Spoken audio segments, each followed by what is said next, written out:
Hello, Radhe Radhe. आप सभी को सावन के पहले सोमवार की बहुत बहुत शुभकामनाएं।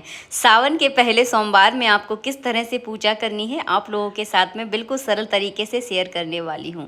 यहाँ पर मैंने एक कांसे की थाली ली है। आप पीतल की थाली का प्रयोग कर सकते हैं। अगर कांसा पीतल अगर आपके घर में नहीं है तो आप यहाँ पर स्टील की थाली का भी प्रयोग कर सकते हैं। अगर आपके पास चांदी की थाली है तो उसका प्रयोग आप ज़रूर करें, बहुत शुभ मानी जाती है। इस थाली में आप चाहे तो स्वास्तिक बना लीजिए, आप चाहे तो ओम लिख लीजिए या नमः शिवाय भी आप लिख सकते हैं, आपकी मर्जी है। मैं यहाँ पर ओम बना रही हूँ तो चंदन का प्रयोग करना है आपको, तो इस तरह से ओम बना लीजिए। और पूजा करते समय आपको नमः शिवाय का जप करना है, तो ध्यान रखें पूरी पूजा में नमः शिवाय का जप ज़रूर करें। तो जोर से बोलिए नमः शिवाय। यहाँ पर थोड़े से अक्षर जो है ना मैंने ओम के ऊपर चावलों के आसन के रूप में यहाँ पर विराजमान कर लिए हैं। इसके बाद आपको एक बेलपत्र लेना है।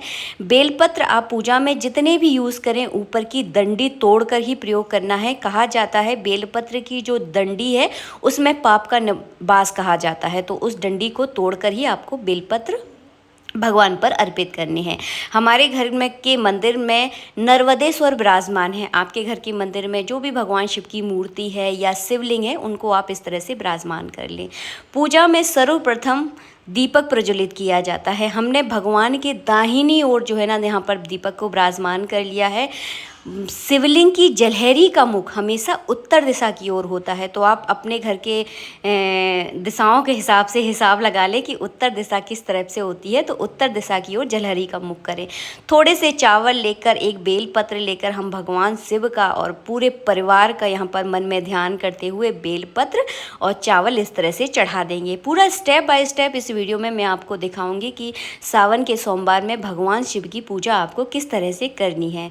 यहाँ पर मैंने 1 लोटा जल लिया है और जल में थोड़ा सा मैंने गंगा जल मिलाया, तो बन गया गंगा जल। तो सबसे पहले हम गंगा जल से स्नान करवाएंगे। 4 बार जो है ना जल छोड़ा जाता है, पहले हाथ धुलाने के लिए, पैर धुलाने के लिए, जल पिलाने के लिए, उसके बाद स्नान कराने के लिए। उसके बाद आप चाहे तो पंचामृत से स्नान करा सकते हैं, आप चाहे तो कच्चे दूध से स्नान करा सकते हैं, आप चाहे तो छाछ से स्नान करा सकते हैं, ये आपकी मर्जी है।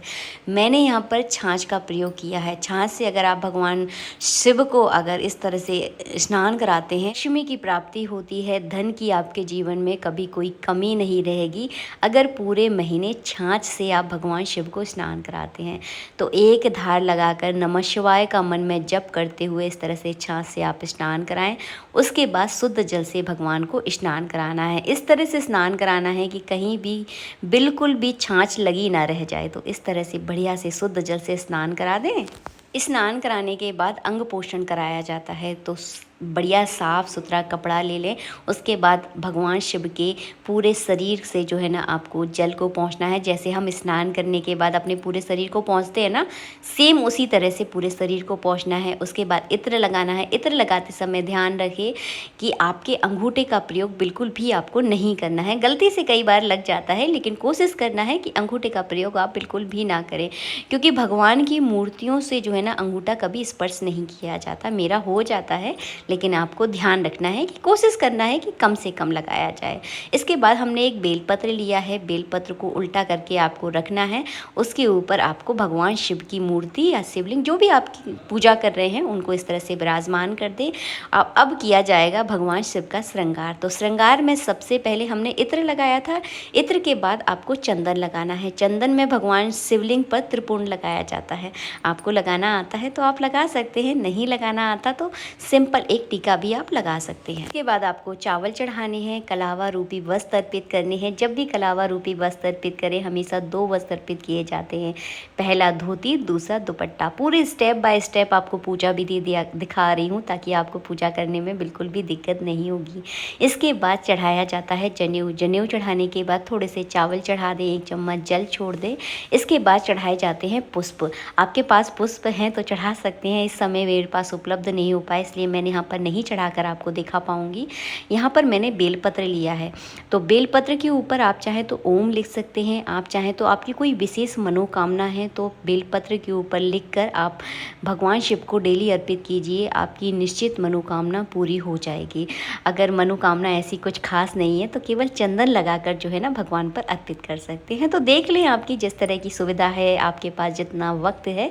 हाँ, और हाँ, एक बात और बताना चाहूँगी यहाँ पर, अगर सावन के सोमवार में आप पूजा कर रहे हैं तो आप चाहें तो सुबह के समय कर सकते हैं, आप चाहें तो प्रदोष काल संध्या के समय आप पूजा ज़रूर करें, बहुत शुभ मानी जाती है और बहुत फलदायी ये पूजा रहती है। इसके बाद आप बेलपत्र चढ़ा दें। बेलपत्र हो सके तो वैसे 108 आपको चढ़ाने चाहिए। अब 108 बेलपत्र नहीं मिल पाते क्योंकि सावन के महीने में बेलपत्र की बड़ी मारामारी होती है, बहुत मुश्किल से मिल पाते हैं।